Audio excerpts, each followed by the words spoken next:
What's up, you guys? Are you up for a quickie? All right. So, just a blitz game I played this morning, and I'm very, very proud of this game. It's not the longest game in the world, but it shows that I'm starting to learn new patterns. Okay, and I think I got a win here that I would not have spotted a month ago. All right. So anyway. So the game starts with d4, right? And I'm now playing this England gambit variation, the Charlick gambit. So, but my opponent declines the England. Now, as I understand it, anything other than d takes e is pretty much equalising already for black. So, what do you play here? Well, I'm thinking we go kind of Scandinavian style. So Scandinavian is the mirror image, right? Where white plays e4, black plays d5, and then white normally will take the pawn because you kind of need to. So, but then what happens is when white takes the pawn, if queen takes, you can hit it with the knight. So I thought, take the pawn, if queen takes, I can hit it with a knight, and I haven't lost the tempo, right? So they've lost their d pawn, I've lost my e pawn.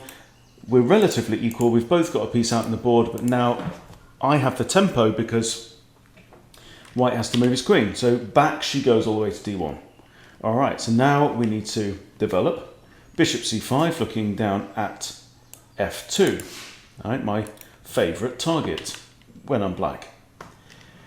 Okay, white develops the knight. I develop my knight, castles, bishop out here. And now we have a plan, okay?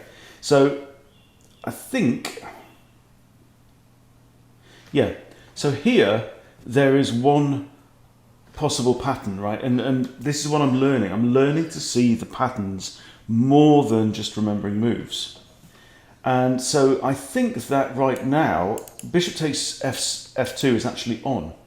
Because if bishop takes f2, king takes f2, you've then got knight g4 with a discovered attack on the bishop, okay? You can't play this one with check because knight will take. So that was on at this point. That pattern I missed. Right? This is one that I like to think that I know, but clearly I don't see it all the time. Anyway, so I pushed d6 instead, thinking about getting my other bishop out. And it's so interesting in chess, right? How we get locked into this is what I must do, this is what's important right now, and you can so easily miss something that walks straight across you, right? Walks straight in front of you and you don't notice it because you're focused all on, I've got to develop, right? Got to develop. And anyway, so knight comes in now. And this is now black to play and set a trap, okay? So it's a variation on what we saw before, but pause if you need to. What would you play as black in a blitz game to try and get a cheap win on your opponent? Okay, so what I see is knight to e4.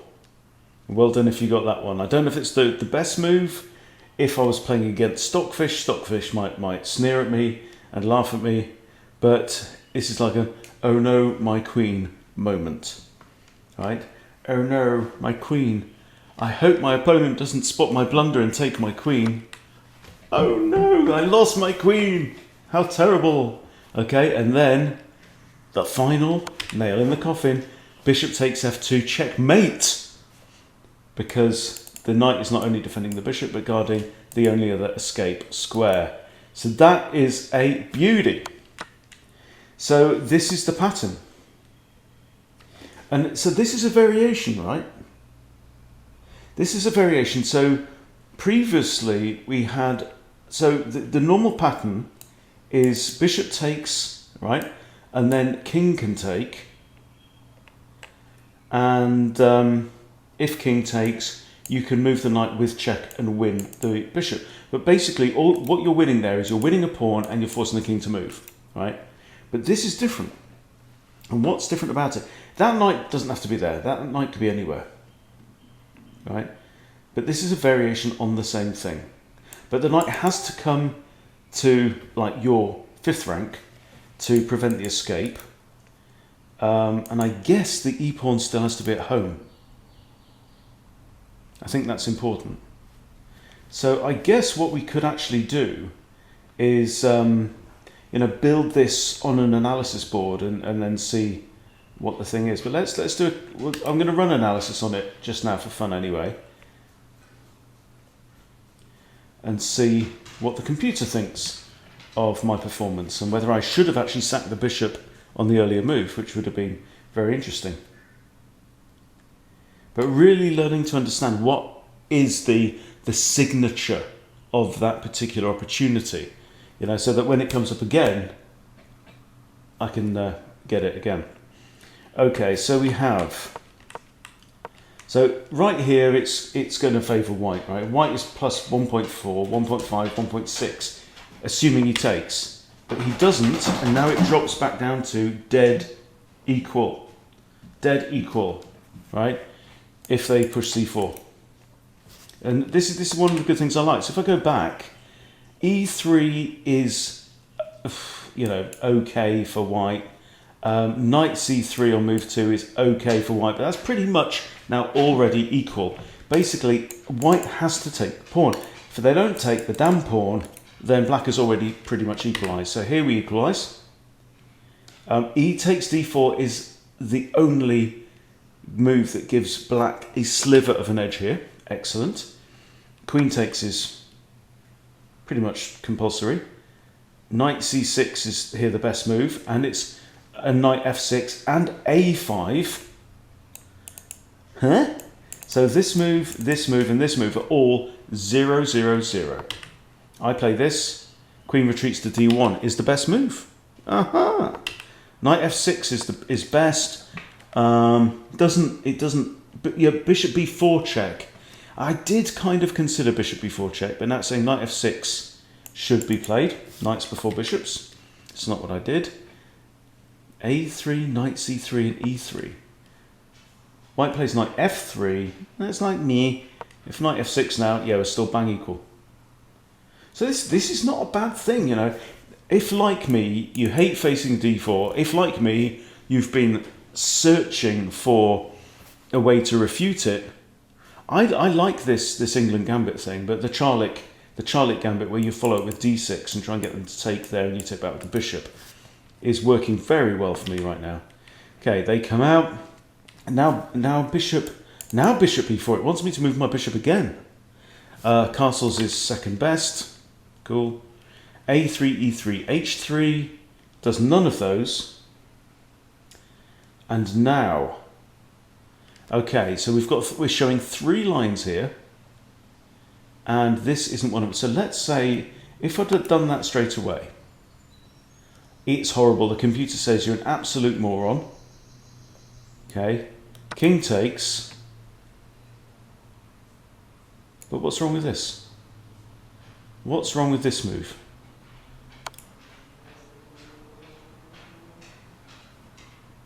Okay, king retreats to g1, say. Oh, man!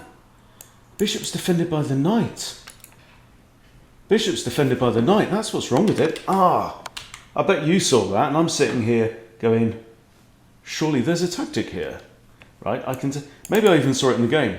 I don't know. Anyway, so, hey-ho. So obviously that's not on, because the bishop's defended. Right, anyway, so I push d6. It says h6 to kick the bishop is preferable.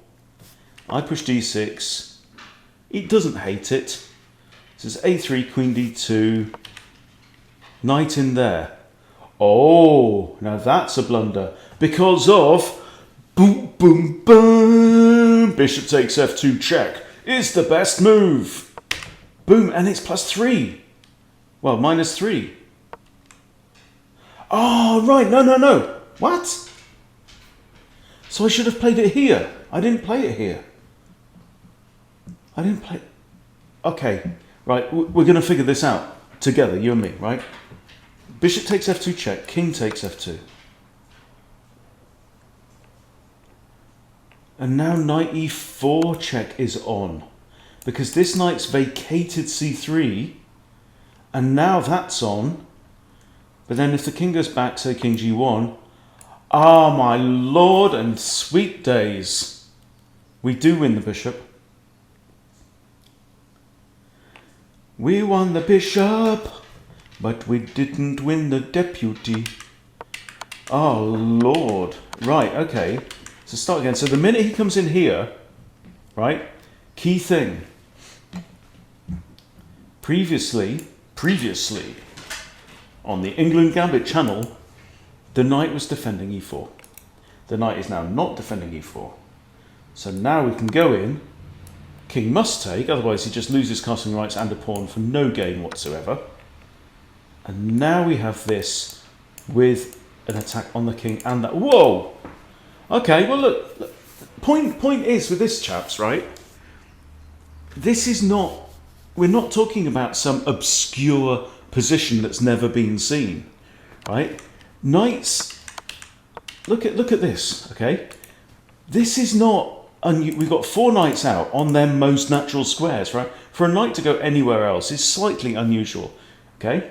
We've got a bishop in the Italian position. We've got a bishop in the Spanish position, right? From White's perspective, okay? We've got a knight pinned against the queen, and we've got a bishop looking at Freddie.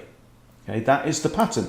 Knight pinned by a bishop against the queen, bishop looking at Freddie, and you have to say to yourself, okay, I see this. These are the 2 signals, right? Knight pinned against queen, bishop looking at Freddie. Is it on? Well, here it isn't on, because takes, king takes, and I can't go here because of this guy. If I go here, yes, I give check, but the bishop's defended. Okay, right. Now, everything changes. Everything changes but you. Okay? And now it's on, because the knight is no longer defending that square. Okay, but I don't play that. I play this. And the computer goes, you're a jellyhead. Right? You're a jellyhead. He's never going to fall for it. He's never going to fall for it. He's got so many good moves. It says bishop e3 is a good move. Just blocks all your ideas. And you can forget about your stupid plan. It says queen c1 works.